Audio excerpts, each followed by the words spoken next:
दिल्ली से बड़ी खबर है, जहां पर सोनिया गांधी के घर पर हाई लेवल बैठक में शामिल सीएम भूपेश बघेल। 2023 विधानसभा चुनाव को लेकर चर्चा हो रही है और इस चर्चा में चुनावी रणनीतिकार प्रशांत किशोर भी हैं, जो कि प्रेजेंटेशन दे रहे हैं कि कैसे कांग्रेस कमबैक कर सकती है छत्तीसगढ़ में या देश में। इस बैठक में सीएम अशोक गहलोत भी हैं, जो कि राजस्थान के हैं, और दिग्विजय सिंह भी मौजूद हैं, मुकुल वासनिक भी मौजूद हैं, अंबिका सोनी हैं, केसी वेणुगोपाल राय भी मौजूद हैं। तो तमाम कांग्रेस के दिग्गज नेता इस बैठक में मौजूद हैं और मिशन 2023-2024 दोनों के लिए रणनीति पर चर्चा हो रही है।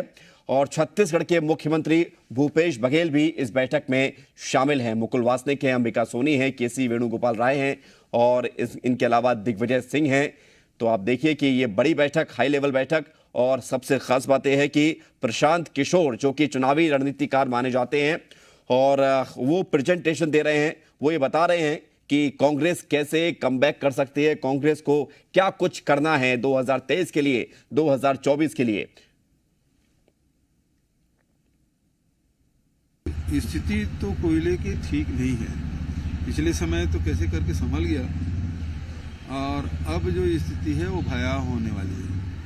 तो बहुत सारे राज्य की स्थिति है कि वो राहुल जी ने तो एवरेज में 8 दिन का बताया है, वो 3 दिन 4 दिन, किसी राज्य में तो 1.5 दिन का है।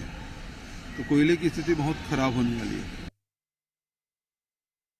अच्छी बात है पूरा देश खरीदे, और ये जो समस्या है आज छुट्टा जानवर से, आवारा पशु से लोग जो परेशान हो रहे हैं, तो इससे निजात का रास्ता यही है कि उसकी गोबर खरीदी जाए, चारा की व्यवस्था हो, और जो छुट्टे जानवर है उसके रहने की भी व्यवस्था हो। ज्योतिरादित्य सिंधिया पहले अपने पुराने भाषण को निकाल लीजिए और अभी जो बोल रहे हैं वो दोनों बैठ के तुलना कर लें। मैं ज्योतिरादित्य जैसे लोगों की बातों को जवाब नहीं देता, जो खुद दल बदल कुर्सी के लिए है ना, वो पार्टी छोड़े। अब ऐसे लोगों को जिसके कोई आइडियोलॉजी नहीं है, उसके बारे में क्या बात करें। जी हाँ, तो ये सारी बातें भूपेश बघेल ने दिल्ली रवाना होने से पहले की थी। भूपेश बघेल ने कोयला संकट को लेकर भी केंद्र सरकार पर निशाना साधा और कहा कि कोयला कई राज्यों में खत्म हो रहा है, कोयला आयात करने और खपाने का दबाव बनाया जा रहा है, जिसका भार राज्य सरकार पर पड़ेगा। कोयला महंगा होने से दूसरी चीजें भी महंगी होंगी।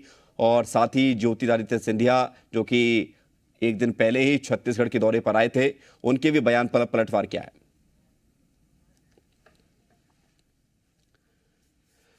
तो दिल्ली में ये बड़ी बैठक चल रही है सोनिया गांधी के घर पर। हमारे साथ 2 सहयोगी रायपुर से सत्यप्रकाश जुड़ गए हैं और दिल्ली से राहुल हमारे साथ जुड़ गए हैं। एक एक करके जानकारी लेते हैं। सबसे पहले राहुल, शुरुआत आपसे।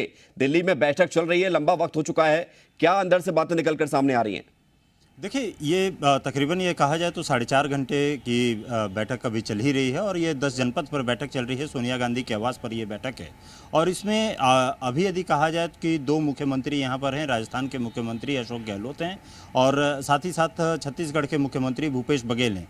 ये पूरा का पूरा एक प्रेजेंटेशन दिया जा रहा है प्रशांत किशोर की तरफ से कि किस तरीके का एक रोड मैप रहेगा जो आने वाले चुनाव हैं, और ये 2024 के तक का रोड मैप एक पूरा का पूरा दिखाया जा रहा है कि ये कैसे खाका एक तैयार किया जाएगा, कैसे अब चुनाव मैदान में जाना है, कैसे विपक्ष को या जो विरोधी है उसको कैसे निशाना साधना है, और किन एजेंडों पे आगे बढ़ना है। देखिए, 2023 में भी चुनाव है, और 2023 के चुनाव को लेकर के ये पूरा मध्य प्रदेश हो, चाहे वो छत्तीसगढ़ हो, राजस्थान में भी चुनाव होना है, उसके अलावा और जो दूसरे स्टेट्स होने, उन सभी चीज़ों, सभी जगहों का यहाँ पर खाका तैयार किया जा रहा है। ये 2 दिन से बैठक चल रही है। कल भी यदि देखा जाए तो मध्य प्रदेश की तरफ से खुद कमलनाथ यहाँ पर पहुँचे थे, और वो भी इस बैठक में शामिल हुए थे। ये प्रेजेंटेशन वहाँ पर प्रशांत किशोर की तरफ से दिखाया जा रहा है, और उस प्रेजेंटेशन का एक लेआउट मैप, जो भी इन लोगों को जैसे क्वेरी रहती है, इनको जानकारी लेनी रहती है, कांग्रेस पार्टी के तमाम वहाँ पे दिग्गज मौजूद हैं, चाहे मुकुल वासनिक हों या तमाम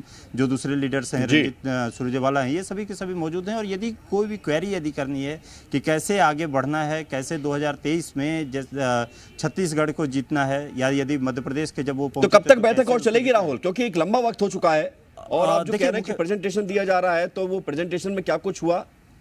मुख्यमंत्री को वापस 4 बजे लौटना था, लेकिन क्योंकि अभी बैठक चल रही है तो अभी ये कहना मुश्किल होगा कि कब तक यहाँ पर बैठक चलेगी। लेकिन एक पूरी की पूरी रणनीति किसी बिल्कुल रणनीति पर चर्चा हो रही। लौट रहे हैं आपके पास राहुल, लौटेंगे और हम सत्यप्रकाश से भी बात करेंगे। सत्यप्रकाश, दिल्ली जाते समय भूपेश बघेल ने कई सारी बातें कही थी, कोयले का भी जिक्र किया था, लेकिन महत्वपूर्ण यह है कि कांग्रेस आने वाले चुनावों में, चाहे वो 22 के गुजरात के चुनाव हो जो नवंबर में होने हैं, या 23 के छत्तीसगढ़, मध्य प्रदेश, राजस्थान के चुनाव हो, या 24 का केंद्र का चुनाव हो, रणनीति यही है कि कमबैक करना है कांग्रेस को। चर्चा इसी पर हो रही है।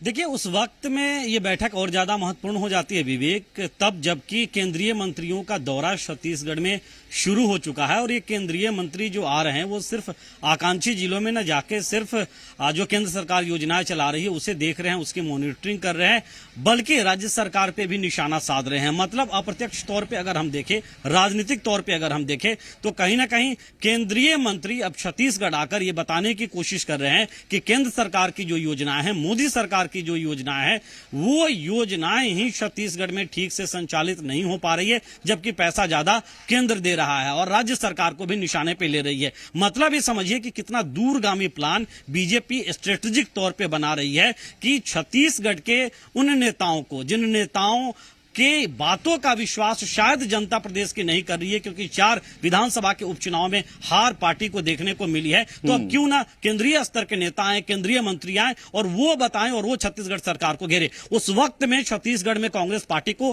फुल प्रूफ प्लान बनाना होगा 2023 विधानसभा चुनाव और 2024 लोकसभा चुनाव का भी। और शायद मुझे लगता है कि उस फुल प्रूफ प्लान में क्या कुछ आगे रणनीति रहेगी, किस तरह का रोड मैप रहेगा, इन सब तमाम मुद्दों पे चर्चा आज हो रही होगी, तब जबकि प्रशांत किशोर ब्रीफ कर रहे हैं। और शायद राहुल जिस तरह से बता रहे हैं कि इस ब्रीफ में क्यूरी भी की जाएगी, तो तमाम चीजों को मुझे लगता है। दूसरी बड़ी चीज कि हमने देखा धर्मांतरण का मुद्दा विवेक किस तरह से छत्तीसगढ़ में रहा है, हमने देखा किस तरह से पिछले दिनों में जो है वो उन्माद का विषय सामने आया था और उस पर किस तरह से आरोप प्रत्यारोप का दौर चला था। तो क्या ऐसी स्थितियां आगे आ सकती है, उन स्थितियों से कैसे निपटा जाए, राजनीतिक तौर पे कैसे निपटा जाए, ऐसे तमाम बातें होंगी मुझे लगता है, जिन बातों को लेकर आज चर्चा हो रही होगी। बिल्कुल चर्चा तो हो रही है।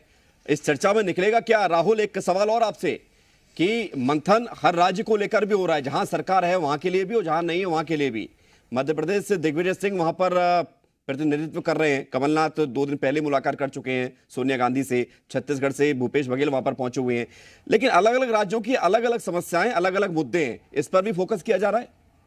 जाहिर सी बात है, सीधे तौर पर देखिए, एक विवेक, यदि प्रशांत किशोर को यदि लाया गया है, और प्रशांत किशोर का एक और चीज़ है कि आखिर में पार्टी में किस तरीके का यदि उनको लाया जाता है, पार्टी से उनको जोड़ा जाता है, तो पार्टी में उनका किस तरीके का काम रहेगा, कि ये सभी चीज़ें भी यहाँ पर डिसाइड होगी।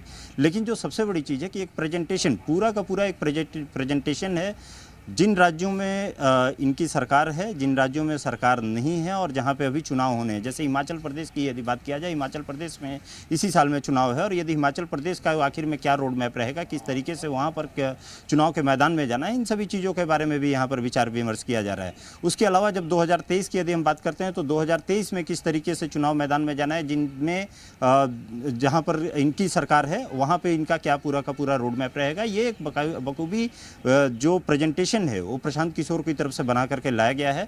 पॉइंट टू पॉइंट यहाँ पर बातें रखी जाएंगी, किन बातों को लेकर के यदि हम ठीक है। अब देखना यही है राहुल कि प्रशांत किशोर के इस प्रेजेंटेशन से कांग्रेस में कितनी ताकत आ पाती है और कांग्रेस क्या उसी प्रेजेंटेशन के आधार पर बनाई गई रणनीति पर काम करेगी या अपने हिसाब से चलेगी। बहुत शुक्रिया आपका सत्यप्रकाश और राहुल हमारे साथ जुड़ने के लिए और तमाम जानकारी देने के लिए। तो एक बड़ी खबरों में बने रहने के लिए आप हमारे फेसबुक, ट्विटर और इंस्टाग्राम पेज को फॉलो कर सकते हैं। लेटेस्ट अपडेट के लिए आप हमारे यूट्यूब पेज को सब्सक्राइब भी कर सकते हैं और हाँ, बेल आइकन पर क्लिक करना ना भूलें।